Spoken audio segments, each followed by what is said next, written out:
Assalamualaikum warahmatullahi wabarakatuh. Perkenalkan, nama saya Dimas Abdul Syukur dengan NIM 240512041101 dari kelas TI 2024C. Nah, di sini saya akan menjelaskan tentang penerapan teknologi keamanan pada platform digital modern. Nah, pertama yang melatar belakangi penerapan teknologi keamanan pada platform digital modern, yakni yang pertama, pengguna internet meningkat secara pesat. Tidak bisa dipungkiri bahwa pengguna internet setiap tahunnya tetap terus meningkat.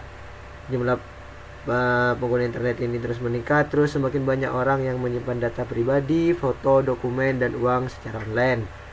Nah, ini memberikan kesempatan pada hacker untuk mereka mencari celah pada sistem kita sehingga dapat mengakses data pribadi kita sehingga menjadi aset yang berharga bagi mereka. Misalkan ketika uang online kita dapat diakses oleh hacker, mereka dapat mengambil uang kita sebanyak-banyaknya. Nah, maka perusahaan teknologi wajib menerapkan sistem keamanan yang canggih. Next, apa itu keamanan informasi? Yang pertama ada confidentiality atau kerahasiaan, yakni data hanya bisa diakses oleh orang yang berhak. Jadi data ini tidak dibuka secara umum sehingga bisa diakses oleh publik. Nah, terus yang kedua ada integrity atau keutuhan data. Data tidak boleh diubah secara sembarangan. Nah, terus yang terakhir ada availability, ketersediaan. Sistem harus tetap bisa diakses saat dibutuhkan. Nah, ketiga ini adalah fondasi semua sistem keamanan.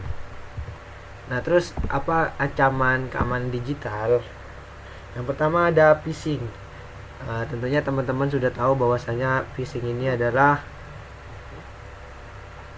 semacam penipuan, kayak nanti teman-teman dikasih link, terus teman-teman tekan link tersebut, ternyata nanti hacker tersebut bisa mengakses email teman-teman sehingga data pribadi teman-teman dapat dimanfaatkan dengan tidak benar oleh hacker tersebut.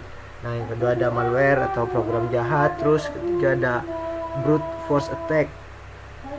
Jadi seorang hacker ini akan menebak password berkali-kali sehingga nanti akan mendapatkan password yang benar. Yang terakhir ada man in the middle.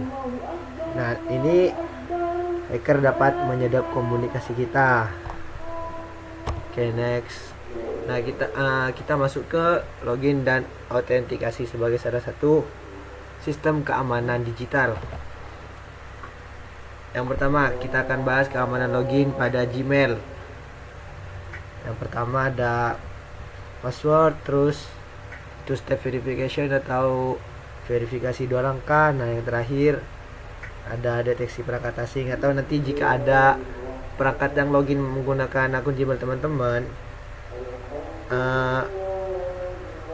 notifikasi akan masuk dari perangkat baru. Nanti di perangkat teman-teman itu akan dapat notifikasi bahwa ada perangkat baru yang sedang login menggunakan Gmail teman-teman. Nah, seperti itu.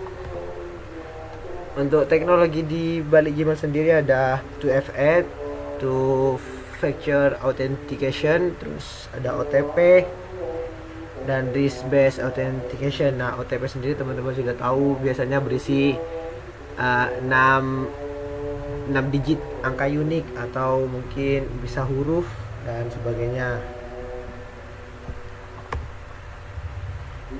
Terus selanjutnya ada teknologi Facebook. Nah, Facebook di sini juga menerapkan 2FA, terus ada CAPTCHA, enkripsi paspor atau hashing. Di sini teman-teman sudah biasa dengan namanya CAPTCHA, di mana biasanya kita disuruh memilih mana dari rubrik gambar yang menunjukkan lampu lalu lintas atau plat nomor kendaraan. Nah, itu untuk verifikasi bahwasanya yang login itu bukan robot atau bot.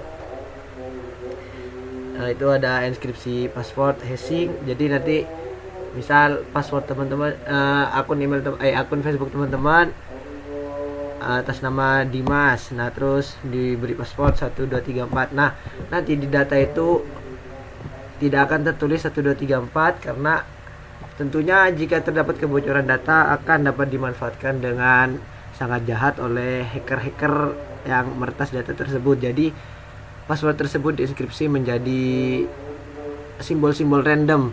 Misal dari 1 2 3 4 nanti dienkripsi atau dihashing akan menjadi A34 dan sebagainya. Intinya yang tidak berpola sehingga hacker tidak dapat mengetahui password dari akun kita. Nah, yang kedua ada enkripsi chat. Di sini kita akan bahas tentang keamanan dari WhatsApp. Di sini keamanan WhatsApp ada dua, yakni end-to-end encryption, yang kedua ada security code. End-to-end enkripsi ini jadi pesan dienkripsi saat dikirim. Nah, terus yang security code hanya penerima yang bisa membuka pesan tersebut. Bahkan pihak WhatsApp tersebut tidak bisa untuk membaca chattingan kita, teman-teman. Nah, seperti itu. Nah, terus teknologi yang digunakan untuk enkripsi WhatsApp, yakni yang pertama ada sinyal protokol, public key dan private key, terus ada EIS 256. Terus selanjutnya ada keamanan Telegram. Di sini keamanan Telegram menggunakan cloud chat, secret chat, self destruct message.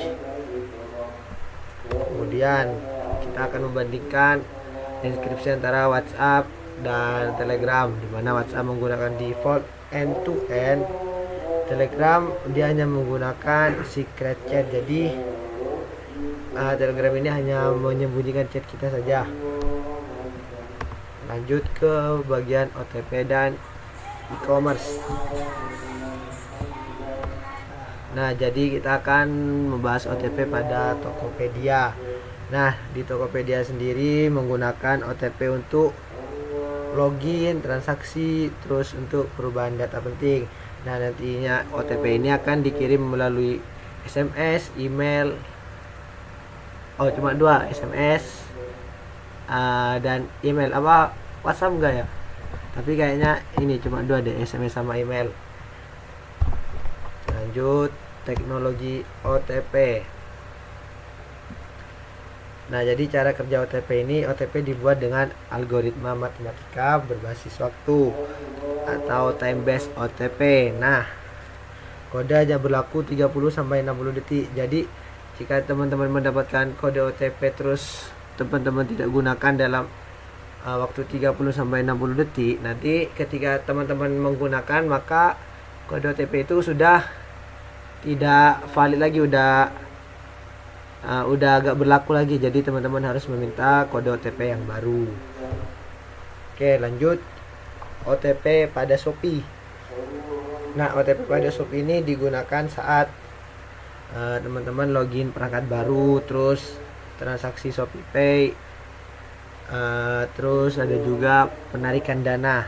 Nah, OTP pada Shopee ini tentunya untuk mencegah pencurian saldo teman-teman. Teknologi dasar yang digunakan. Nah, pada enkripsi sendiri menggunakan symmetric encryption dan asymmetric encryption. Di sini symmetric dia hanya menggunakan satu kunci, terus untuk asymmetric dia menggunakan dua kunci, yakni public dan private. Asymmetric lebih aman untuk komunikasi online, jelas karena dia menggunakan dua kunci. Nah, selanjutnya ada hashing, contoh SHA-256.